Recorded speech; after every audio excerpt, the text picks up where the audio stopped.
নাজাতের এই মাসে অত্যন্ত দোয়া কবুলের এই মুবারক সময়ে উপস্থিত হওয়ার তৌফিক দান করেছেন, সেজন্য মহান মুনিবের দরবারে শুকরিয়া আদায় করে আলহামদুলিল্লাহ।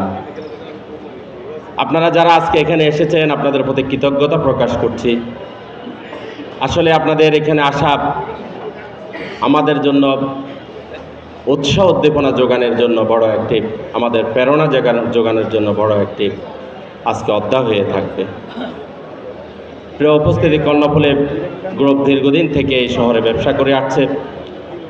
আমাদের সুদী শুভাকাঙ্ক্ষী এবং গ্রাহকদেরকে নিয়ে প্রতিবারই আমরা ইফতার মাহফিলের আয়োজন করে থাকতাম, কিন্তু দীর্ঘদিন থেকে আপনারা জানেন রাজনৈতিক প্রবলেমের কারণে আমাদের এই ইফতার মাহফিলকে গোপন বৈঠক বিভিন্ন নামে অবহিত করে সে বৈঠকগুলি, এই প্রোগ্রামগুলোকে থেকেও আমাদেরকে বিরত রাখা হয়েছিল।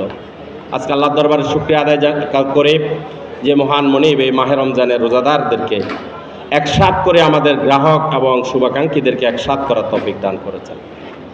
উপস্থিতি মাহে রমজানের তো আসলে আল্লাহ সুবহানাহু ওয়া তাআলা বলেছেন যে আমি এ মাহে রমজানের রোজা ফরজ করেছি, যেভাবে ফরজ করেছিলাম তোমাদের পূর্ববর্তীদের উপর। কেন ফরজ করেছিলাম? লাআল্লাকুম তাত্তাকুন, যাতে করে সম্ভবত এর মাধ্যমে তোমরা পরহেজগারিত্ব অর্জন করতে পারো, খোদাভীতি অর্জন করতে পারো, তাকওয়া অবলম্বন করতে পারো, যাতে করে তোমরা এই দুনিয়ার সকল গুনাহ খাতা মোচন করে আখিরাতে সফলতা লাভ করতে পারো।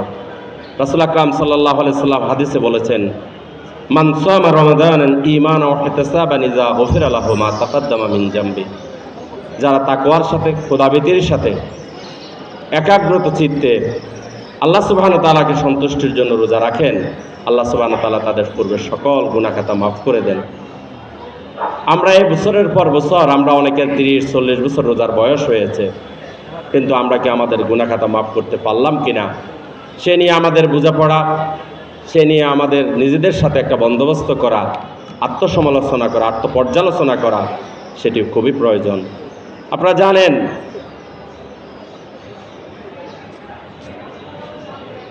অর্ধ পৃথিবীর শাসক ওমর ইবনে খাত্তাব রাদিয়াল্লাহু তাআলা আনহু ঈদের দিন কাঁদছেন। নবী মুহাম্মদ রাসূলুল্লাহ সাল্লাল্লাহু আলাইহি সাল্লাম ডেকে এনে খবর দিয়ে জিজ্ঞাসা করলেন কেন কাঁদছে। উত্তরে তিনি বলেছিলেন যে মাহে রমজানের রোজা পেলাম, আমার গুনাহ খাতা আমি মাফ করে নিতে পারলাম কিনা সেটি তো আমি জানি না, মহান মনিব আমাকে মাফ করছে কিনা সেটি তো আমি জানি না, সেজন্য আমি কাঁদছি। কিন্তু আমাদের মাঝে সে তাকওয়া, সে খোদাভীতি, সে পরহেজগারিত্বের সাথে আমাদের এই রোজা রাখা হচ্ছে কিনা সেটি আমাদের আসলে আত্মপর্যালোচনার বিষয়। সম্মানিত উপস্থিতি, আজকে দেশব্যাপী এর মাহে রমজানের রোজা, ইফতারি, সেহরি, তারাবির ব্যাপক আয়োজন হয়েছে। আলহামদুলিল্লাহ, মানুষের মাঝে ব্যাপক সচেতনতা আজকে বৃদ্ধি হয়েছে। কিন্তু আসলে কি দ্রব্যমূল্যের ঊর্ধ্বগতির যে যারা গ্রুপ করে, যারা আজকে বিভিন্নভাবে এটিকে বাড়াচ্ছে, সেটি কি তাকওয়ার কোনো পথ হতে পারে? যারা এই মাহে রমজান রিকশাকে সামনে দাঁড় করে ছাদার জন্য দাবি করছে, অটোগুলির সামনে দাঁড়িয়ে ছাদার জন্য দাবি করছে, যারা বিভিন্ন জায়গায় মানুষকে হয়রানি করছে, এটি কি তাকওয়ার কোনো পথ হতে পারে? মানুষকে এই কষ্ট দেওয়া, মানুষের কাছে চাঁদা দাবি করা, মানুষের কাছে ঘুষ দাবি করা, এগুলি কখনো আসলে এই কাজ এই মাহে রমজানের তাকওয়ার মধ্যে পড়ে না। মাহে রমজান তো এসেছে এই জন্য একটি মাস প্রশিক্ষণ দিয়ে বাকি 11টি মাস এবং আমাদের জীবনকে যাতে আমরা সংশোধন করে নিতে পারি, শুধরে নিতে পারি। সম্মানিত উপস্থিতি, মাহে রমজানে মহানবী হযরত মুহাম্মদ সাল্লাল্লাহু আলাইহি সাল্লাম বলেছেন, ইজা দাখালা রমজান ফুতিহাত আবওয়াবুস সামা, যখন মাহে রমজান প্রবেশ করে 11টি মাসের মাঝে 12টি মাসের মাঝে একটি মাস যখন আগমন ঘটে, তখন এই মাহে রমজানে আল্লাহ সুবহানাহু ওয়া তাআলা তার আকাশের দরজাকেও মুক্ত করে দেন। ফুতিহাত আবওয়াবুল জান্নাহ, জান্নাতের দরজাকেও মুক্ত করে দেন। ফুতিহাত আবওয়াবুর রাহমা, রহমতের দরজাকে আল্লাহ সুবহানাহু ওয়া তাআলা খুলে দেন। আজকে শয়তানকে শিকলে আবদ্ধ করেন। আজকের এই অবস্থাও আমরা দেখতে পাই।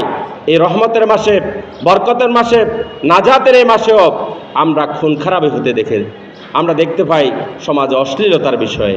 সেজন্য আমরা সকলে মিলে ঐক্যবদ্ধভাবে আমরা যদি এই সমাজকে সুন্দর করতে পারি, পরিবেশকে সুন্দর করতে পারি, আল্লাহ সুবহানাহু ওয়া তাআলা এবং তার নবী মুহাম্মদ রাসূলুল্লাহ সাল্লাল্লাহু আলাইহি সাল্লামের আদর্শ অনুযায়ী আমরা নিজেদের ব্যক্তি পরিবার, সমাজ এবং রাষ্ট্র পরিচালনার জন্য দায়িত্ব নিতে পারে, তাহলেই এই রোজা, এই নামাজ, এ হজ, ইসলামের সকল বিধানগুলি আমাদেরকে সৌন্দর্য, আমাদেরকে দুনিয়া যেভাবে দিবে, আখিরাতেও আমরা রব্বানা আতিনা ফিদ দুনিয়া হাসানাতাও ওয়া ফিল আখিরাতি হাসানাতাও ওয়া কিনা আযাবান নার, দুনিয়ার কল্যাণের পাশাপাশি আমরা আখিরাতেও আমাদের নাজাত এবং মুক্তি পাবো এবং কল্যাণ লাভ করতে পারবো।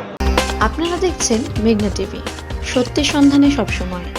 এছাড়া দেশ বিদেশের নিত্য নতুন খবর জানতে মেঘনা টিভির ফেসবুক পেজ facebook+meghna tv.bd তে লাইক দিয়ে আমাদের সাথেই থাকুন।